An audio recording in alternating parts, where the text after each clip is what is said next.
வணக்கம். இந்த நாளை சின்ன சின்ன வெளிச்சங்களில் இன்னொரு புதிய சிந்தனையை தெரிந்து கொள்வோம்.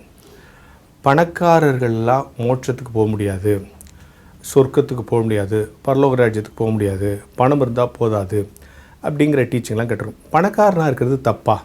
இப்போ நல்ல வழியில் சம்பாரித்து ஒருத்தன் பணக்காரனாக இருக்கிறான், அவன் பரலோகத்துக்கு போக முடியாதா? இப்போ நமக்கு உங்களுக்கு தெரியும், லூக்கா 18 23 27 வரைக்கும் உள்ள பகுதியில் கேட்குறாங்க, பரலோக ராஜ்யத்துக்குள்ளே யார் நுழையும்னா, அப்போ கடவுள் சொல்கிற ஐஸ்வர்யான்னா நுழைய முடியாது, ஊசியின் காதிலே ஒட்டகம் நுழையும். ஊசினா அது விக்கெட் கேட்டை, சின்ன கேட்டுக்குள்ளே கூட ஒட்டகம் நுழைஞ்சிரும். ஆனால் ஐஸ்வர்யவான் பரலோக ராஜ்யத்தில் பிரவேசிக்கிறது கஷ்டம்லாம் சொன்னார். அந்த பகுதி உங்களுக்கு தெரியும். இப்போ கேள்வி என்னென்னா, ஒரு மனிதன் பணக்காரனாக இருக்கிறது தப்பா? அவர் எல்லாம் சம்பாரித்து பணம் வச்சுருக்கான், அவன் பரலோக ராஜ்யத்துக்கு போக முடியாது. நல்ல வழியில் சம்பாதிக்கிறான், டேக்ஸ்லாம் ஒழுங்காக கட்டுறான், இன்னும் சொல்ல போனால் 4 பேருக்குலாம் கொடுக்குறான். அவன் பணக்காரனாக இருக்கிறதே தப்பா, ஐஸ்வர்யனாக இருக்கிறதே தப்பானா, இந்த டீச்சிங் எப்படி புரிஞ்சுக்கணுன்னா, இது யூதர்களுக்கு சொல்லப்பட்டது.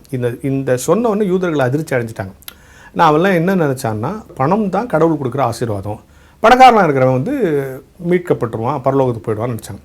இப்போ இவருனா சொல்கிறாரு, பணக்காரனாக இருக்கிறது முக்கியம் கிடையாதுன்னு சொன்னோன்னா அவங்க எல்லாருக்கும் அதிர்ச்சி அடைஞ்சு அந்த பகுதியை முடிக்கும்னா, அப்படி யார் எங்களை ரட்சிக்கக்கூடுன்னு கடைசியில் கேட்பாங்க.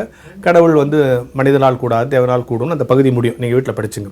இப்போ நான் சொல்ல வர்றது என்னென்னா, பணக்காரனாக இருக்கிறவன் பரலோகத்துக்கு போக முடியும்னு யூதர்களுடைய நம்பிக்கையை இயேசு கிறிஸ்து அடித்து உடைக்கிறான். அப்போ பணக்காரனாக இருக்கிற பிரச்சனை என்னென்னா, அவன் பணத்தின் மீது நம்பிக்கை வைக்க ஆரம்பிச்சிடும். பணக்காரனாக இருக்கிறது தப்பு இல்லை, பணத்தால் எல்லாத்தையும் சாதிக்கணும்னு நினைக்கிறான் இல்லையா, பணத்தின் மீது பற்று வைத்திருக்கிறான் இல்லையா, எப்பவும் பணத்தை பற்றியே நினச்சிட்டு இருக்கல, பணத்தின் மீது பற்று வைக்காமல் இறைவன் மீது பற்று வைக்கிறது தான் முக்கியம்.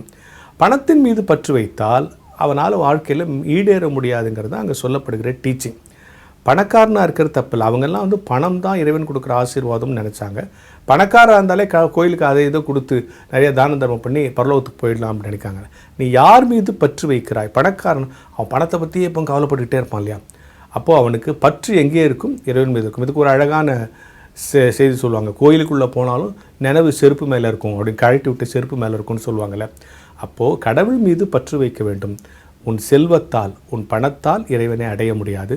செல்வம்தான் கடவுளுடைய கொடுக்குற ஆசீர்வாதம் என்றோ, செல்வந்தர்களுக்கெல்லாம் பரலோகம் நிச்சயம் என்கிற கருத்தை அடித்து உடைக்கிறது தான் கடவுள் சொல்கிறாரு, ஐஸ்வர்யா நாங்கள் மேலே போக முடியாது அப்படின்னு சொல்கிறார். அவங்கெல்லாம் அது வரைக்கும் அப்படி நினச்சிக்கிட்டு இருந்தாங்க, அந்த நினைப்பை உடைக்கிறார். எனவே நீங்கள் பணம் சேர்த்து கொள்ளுங்கள், நியாயமாக பணம் சம்பாதியுங்கள், அதை சரியாக பயன்படுத்துங்கள், பலருக்கு கொடுங்கள், அதெல்லாம் முக்கியமல்ல. ஆனால் அதன் மீதே பற்று வைத்து கொண்டிருக்காதீர்கள், இறைவன் மீது பற்று வைகள் என்பதுதான் இங்கே இருக்கிற டீச்சிங் என்கிற சிந்தனையோடு இந்த நாளை தொடங்குவோம்.